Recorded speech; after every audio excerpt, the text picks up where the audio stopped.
Hello बच्चों, this is के शर्मा। आज मैं आपको टीच करूँगा टॉपिक वेक्टर्स। और सबसे पहले स्टार्ट करते हैं कि वेक्टर्स की हमें नीड क्यों पड़ी। बच्चों, फिजिक्स में हर एक क्वांटिटी को एक डायरेक्शन की नीड पड़ती है और वो डायरेक्शन हमें वेक्टर टॉपिक से मिलती है। तो इसलिए हमें नीड पड़ी वेक्टर क्वांटिटी की। ये एक न्यू फिजिकल क्वांटिटी है जिसको हम लोग यहाँ पर आज पढ़ने जा रहे हैं। तो आज हम टॉपिक स्टार्ट करते हैं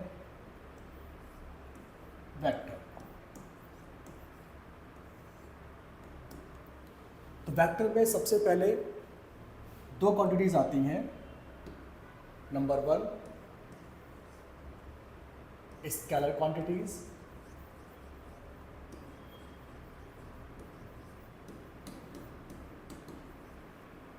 एंड नंबर 2 वेक्टर क्वांटिटीज।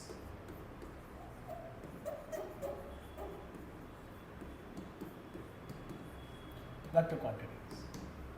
तो बच्चों, स्केलर क्वांटिटी का मतलब होता है ऐसी फिजिकल क्वांटिटी जिसमें केवल और केवल मैग्नीट्यूड होता है, उसमें डायरेक्शन की कोई नीड नहीं होती है।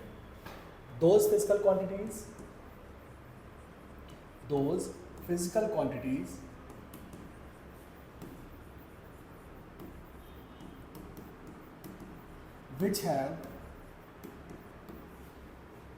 which has only magnitude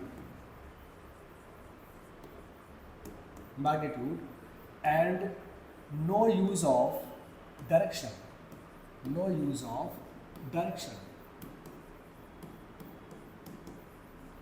example है इसका बच्चों। सबसे पहला आता है डिस्टेंस। इसके बाद आता है आपका स्पीड के बाद वर्क डन, इलेक्ट्रिक पोटेंशियल और potential,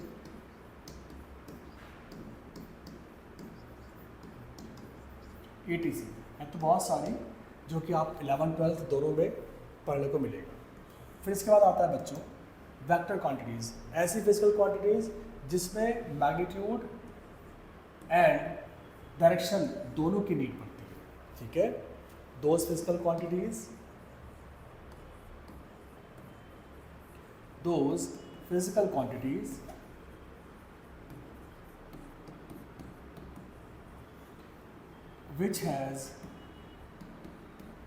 which has magnitude and direction both. Example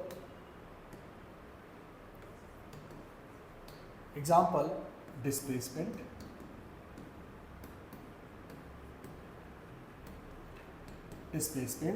velocity, acceleration,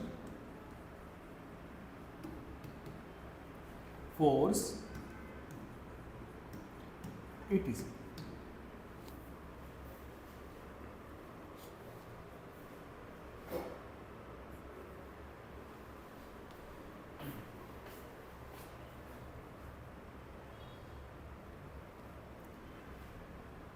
बच्चों, नेक्स्ट टॉपिक है इसका types of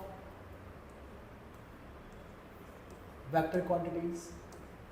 types of vectors या वेक्टर क्वांटिटीज। नंबर 1 सबसे पहला आता है equal vectors. Equal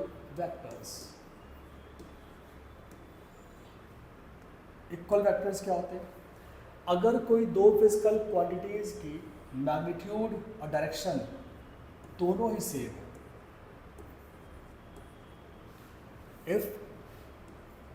if two vectors are same in magnitude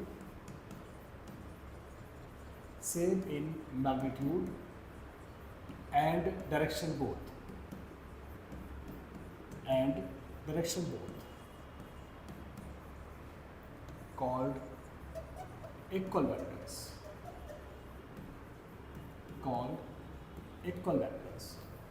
now number 2 की बात करते हैं, अपोजिट वेक्टर्स और नेगेटिव वेक्टर्स और अपोजिट वेक्टर्स। बच्चों इस टाइप में दोनों वेक्टर्स के मैग्नीट्यूड इक्वल भी हो सकते हैं और अनइक्वल भी हो सकते हैं, लेकिन डायरेक्शन अपोजिट होती है। देखिए बच्चों, ये आपका एक वेक्टर ए है और दूसरा वेक्टर बी है, तो आप देख पा रहे होंगे कि ये इनका जो एरो हेड है वो एक दूसरे के अपोजिट है, और या कह सकते हैं कि इनके बीच का जो एंगल है वो बन रहा है 180 डिग्री, जबकि इसके बीच का एंगल क्या था बच्चों, 0 डिग्री। ठीक है, तो हम इसको डिफाइन कैसे करेंगे? if two vectors are same या फिर opposite, not opposite,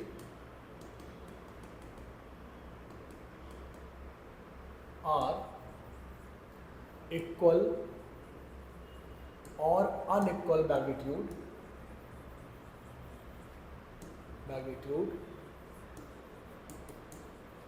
but opposite in direction,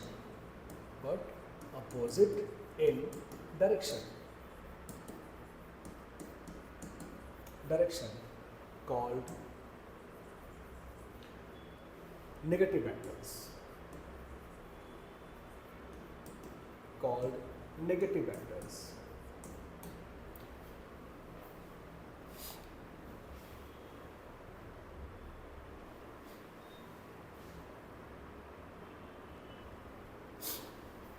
Now number 3,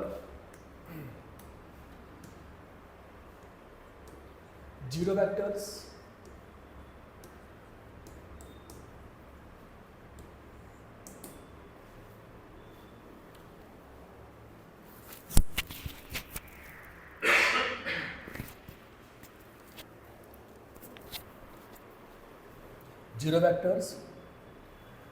those vectors which has zero magnitude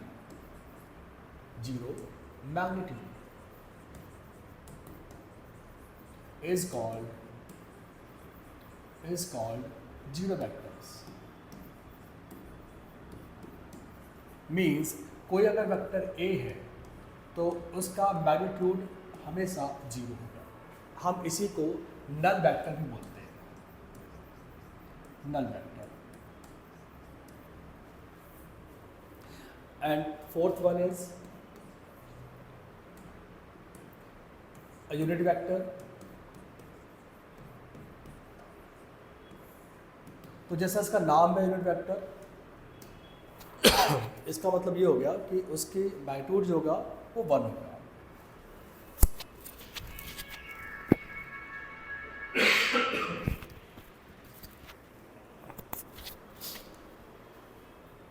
Those vectors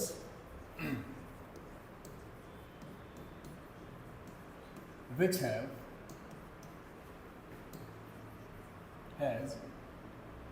magnitude 1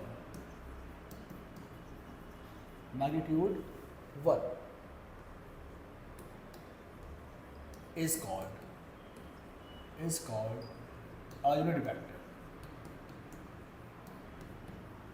तो बच्चों इसका एक फार्मूला भी होता है और इसका एक सिंबल भी होता है कि मान लीजिए कोई वेक्टर ए है और हमें इसका निकालना है, यूनिट वेक्टर निकालना है, तो क्या करेंगे? A cap is called a unit vector of a equal to vector a upon magnitude of vector a. इसको हम लोग आगे पढ़ेंगे इन टर्म्स ऑफ आई जे के। चलिए वो देख लेते हैं।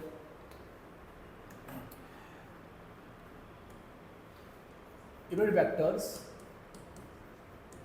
वेक्टर्स along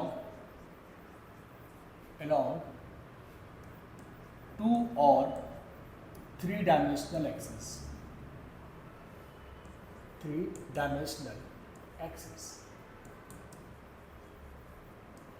तो इन दोनों के बारे में हम 3 डायमेंशन में ही बता सकते हैं कि हर एक के अलॉन्ग, यानी कि x के अलॉन्ग, y के अलॉन्ग और z के अलॉन्ग यूनिट वेक्टर्स की वैल्यू क्या होती है। तो ये माना गया है कि अगर आप x, y, z 3D Cartesian coordinate axis अगर आप ले लें x, y एंड z, तो ये लेकर चलते हैं कि x के अलॉन्ग हमेशा यूनिट वेक्टर जो होगा वो i कैप होगा और y के अलॉन्ग हमेशा j कैप होगा और z के अलॉन्ग हमेशा k कैप होगा। अगर आप इसका निकालते हैं magnitude, means mod of i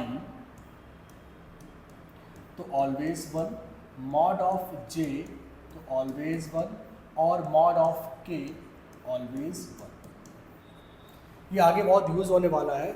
इसका यूज़ हम वहाँ पर करते हैं जब आपको कोऑर्डिनेट के टर्म्स में पॉइंट दिए होते हैं और हमें दिखाना होता है कि ये x, y, z के साथ में इक्वेशन निकाल के दिखाओ। जस्ट लाइक एग्जांपल मैं आपको दे रहा हूँ, जैसे 2i + 3j + 4k = 0।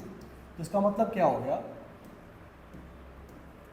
कि ये जो i के साथ 2 क्वांटिटीज़ है वो x एक्सिस पर है, जो j के साथ जो 3 क्वांटिटीज़ है वो y एक्सिस पर है और जो k के साथ जो क्वांटिटी है 4 वो है आपका z एक्सिस के अलॉन्ग। नोट कर लें इसको।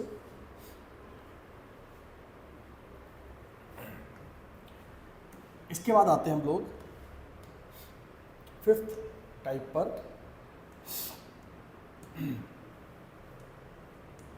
को-इनिशियल वेक्टर।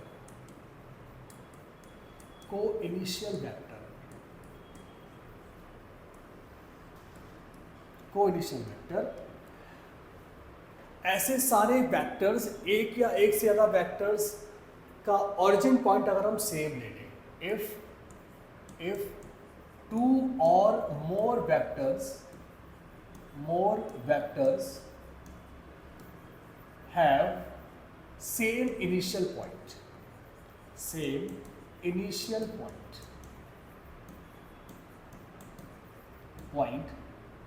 is called, तो सारे वेक्टर्स को हम बोल देंगे को-इनिशियल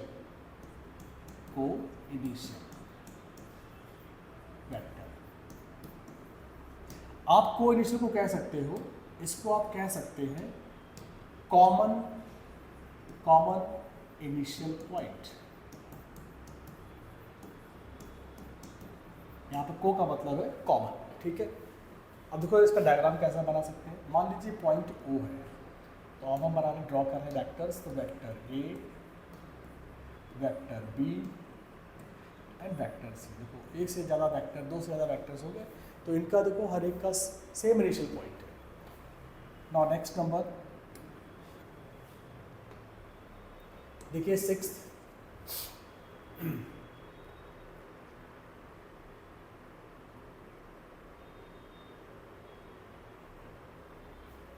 coplanar vector.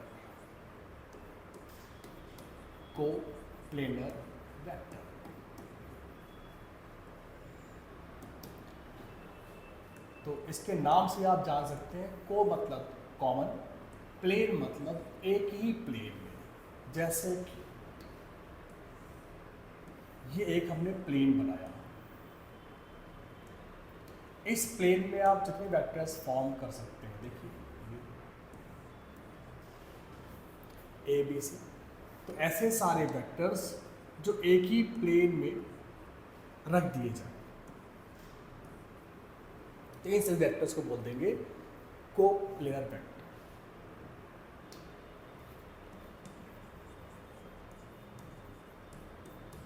Those vectors which are in same plane.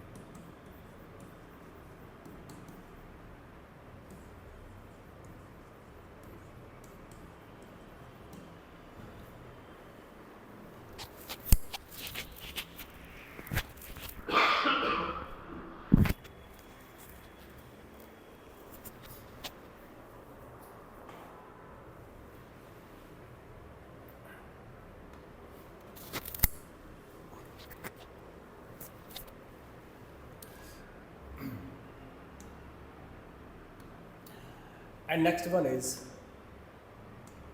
7 point position vector. Position vector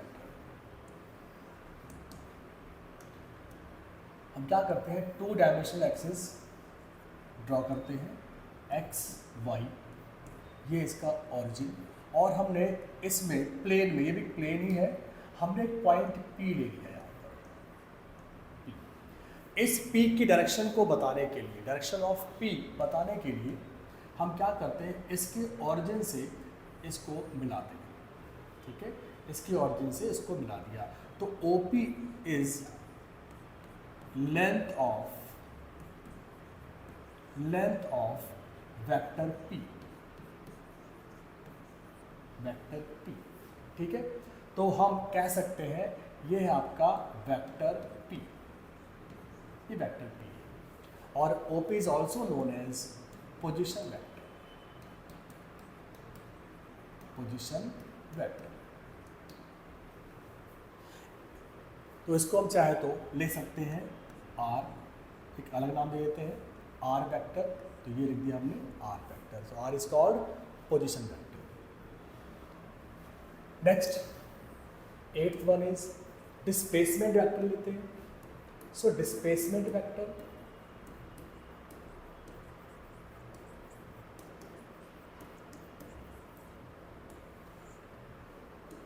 displacement वही है जो अभी हमने chapter motion of straight line में पढ़ा था। मान लीजिए कोई एक ऑब्जेक्ट पॉइंट P से, पॉइंट P की O की तरफ, P से Q माने Q की तरफ गया, P से Q की तरफ गया, P से Q की तरफ।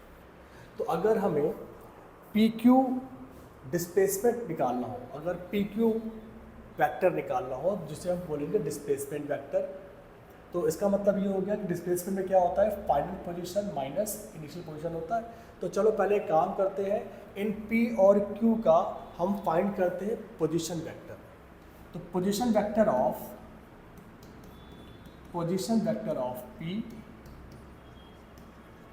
P इज OP, तो ये आपका हो जाएगा OP, और इसका हमने नाम रख दिया R वेक्टर या R1 वेक्टर, तो this is R1 vector. Now वैसे हम निकालते हैं Q का पोजीशन वेक्टर, तो पोजीशन वेक्टर ऑफ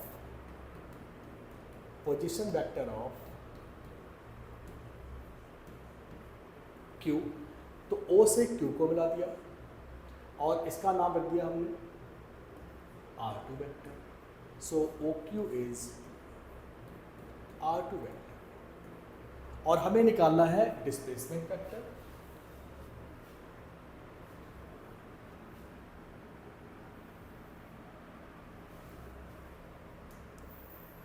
तो आप जानते हैं कि डिस्प्लेसमेंट का फॉर्मूला क्या होता है, सिंपल सी फॉर्मूला है इसमें।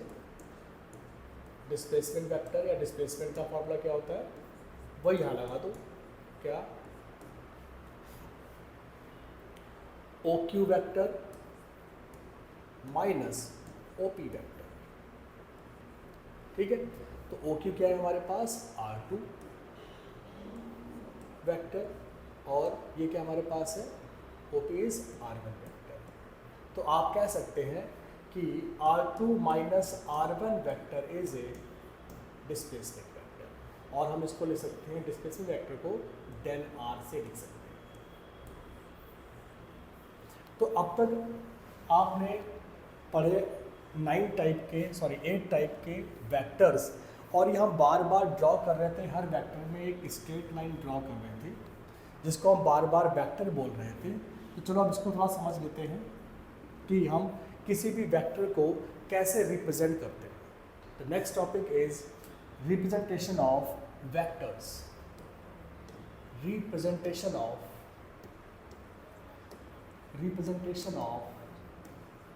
वेक्टर्स।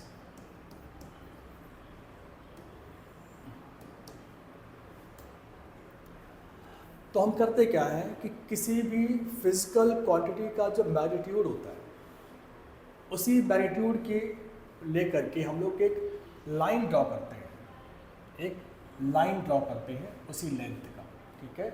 मान लीजिए कि कोई मैग्नीट्यूड है ए, कोई मैग्नीट्यूड है ए, और हमने ए को एक स्ट्रेट लाइन में ड्रॉ कर दिया, एक स्ट्रेट लाइन में ड्रॉ कर दिया, ठीक है। अब इस स्ट्रेट लाइन में हमें एक एरो और एक टेल दिखाना होगा, क्यों? क्योंकि डायरेक्शन दिखानी पड़ेगी हमें। तो डायरेक्शन दिखाने के लिए हमें एक एरो दिखाना पड़ेगा जिसको हम बोलते हैं हेड, और हेड के अलावा जो और बाकी एंड पॉइंट है इसे बोलते हैं टेल। इस टेल को हम ड्रॉ नहीं करते हैं, हमेशा केवल ऐसे रखते हैं इसको, इसे बोलते हैं टेल, ठीक है। तो हमने इस तरह से वेक्टर को रिप्रेजेंट कर सकते हैं। वैसे ही अगर हमें कोऑर्डिनेट एक्सिस ले लिया जाए, अगर हमें कोऑर्डिनेट एक्सिस में ले लें, तो इस कोऑर्डिनेट एक्सिस में आप कोई भी पॉइंट अगर लेंगे और हमें इसको वेक्टर में चेंज करना है, तो इसके ऑरिजिन से इसको आप मिला दीजिए। तो जो इसकी लेंथ होगी वो होगा इसका मैग्नीट्यूड,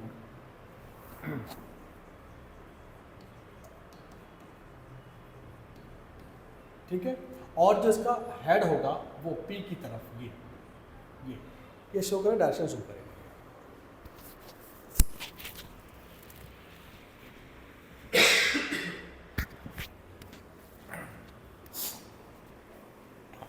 तो आप कह सकते हैं कि किसी भी वेक्टर को हम स्ट्रेट लाइन से रिप्रेजेंट कर सकते हैं। So we can represent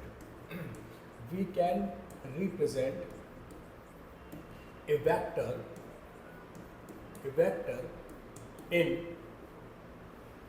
a straight line, in a straight line,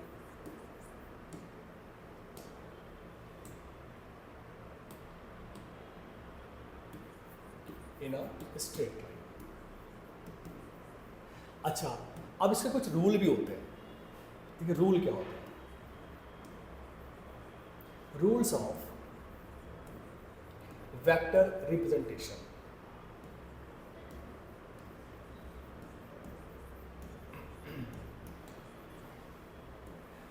क्या होते हैं रूल? देखो, अगर हम एक ट्रायंगल ड्रॉ करते हैं विथ वेक्टर की,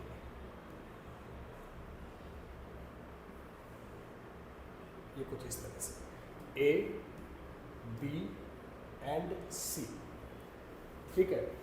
तो अगर आप ध्यान से देखें तो ये जो वेक्टर्स हेड टू हेड वाले हैं, हेड टू हेड,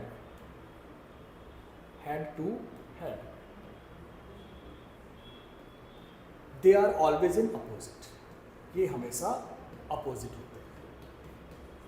यहां पर देखिए, ये आपका क्या है? टेल। कहां पर? ये आपका पहला ये सी वाला पॉइंट था, अब आते हैं ए वाले पॉइंट पर। अगर आप देखिए तो tail to tail, tail to tail, ये दोनों ही यहां पर भी अपोजिट माने जाएंगे, ठीक है। इसके अलावा जो देखो बी पॉइंट आप देखिएगा ध्यान से, तो बी पॉइंट पर हेड और टेल है, हेड और टेल है, ये हमेशा एड अप होंगे और इन सेम डायरेक्शन,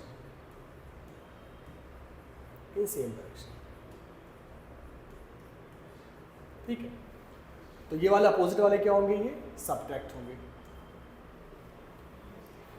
तो बच्चों, ये था टाइप्स ऑफ वेक्टर्स, नोट कर लें इसको।